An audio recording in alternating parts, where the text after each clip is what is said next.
Assalamualaikum and hi Abu and my valuable friends. My name is Siti Liyana binti Azahari. Did you know that when you plan a training and development program for your organizations, you expect it to improve your employee skills, productivity, and retention?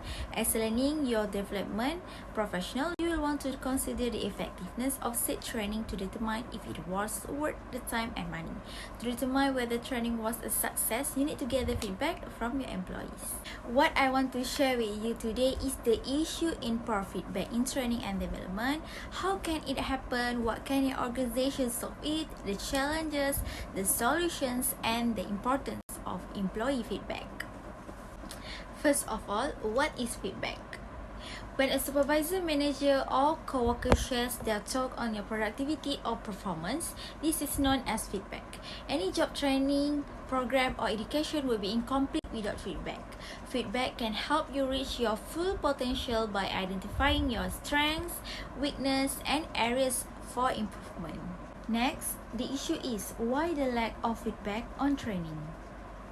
Is it difficult for a company to obtain employee feedback? Simply asking for honest feedback is unlikely to yield much. What is the reason for this? There are two primary reasons why employees don't provide leaders with feedback, which are fear and futility. First, fear. Employees may fear that if they were to provide critical feedback, they might get treated differently. Employees worry that if they give their honest opinion, the leader receiving the feedback may take comments too personally. In turn, employees fear that they may get fired or not be considered for a promotion. Second, futility.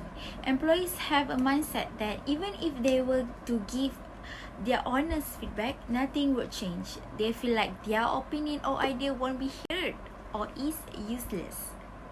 Next, what can your organization do to turn these feelings of fear and futility around? You must be vulnerable. If you want your employees to be vulnerable, you must go first as the leader.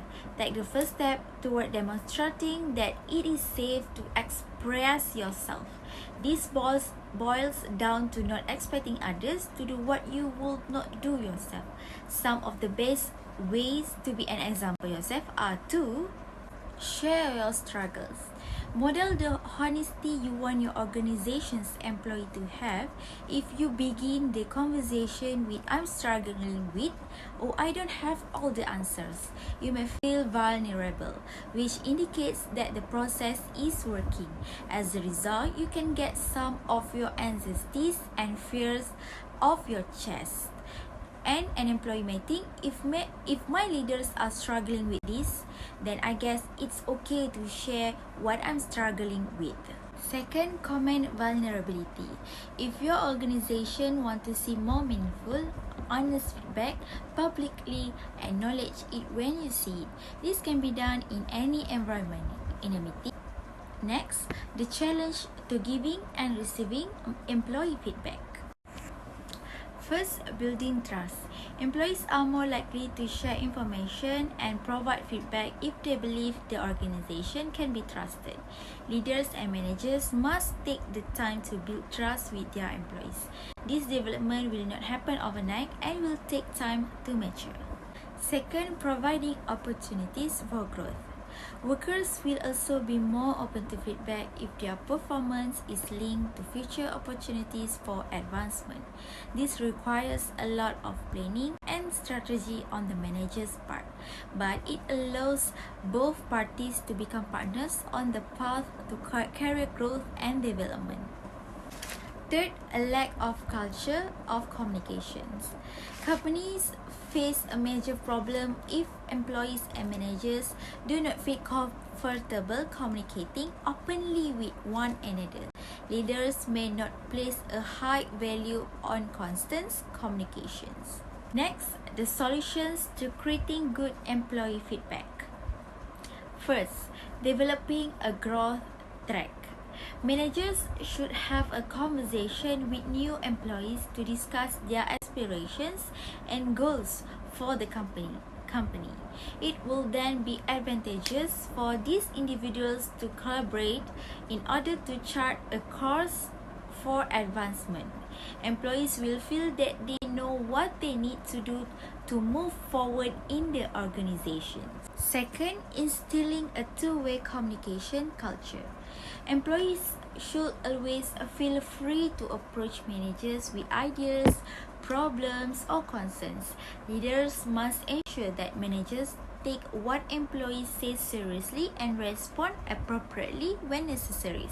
Employees can provide feedback on what managers and leaders are doing well and where they can improve through surveys, one-on-one meetings, a suggestion box, and the company intranet. Third, never publicly critique. Negative feedback should be kept confidential. Employees should never be publicly critiqued or correct. This not only fosters feelings of humiliation and animosity, but they also set a bad example for others who witness the event. Last but not least, importance of employee training feedback. It is essential that your company's training strategies are effective and well received by all employees. Here are some examples of how feedback from training sessions can help you. First, ensure that objectives are met. The primary goal of training is to ensure that all employees have the necessary skills to do their jobs. Organizations can gather feedback to determine whether training is meeting key training objectives. Training, for example, can improve metrics such as productivity, time management, and employee retention. Can identify potential improvement. One of the most important advantages of training feedback is ability to quickly identify areas for future training. You will know what changes to make to improve the effectiveness of your program if you collect feedback. That's all from me. Thank you and Assalamualaikum. Bye.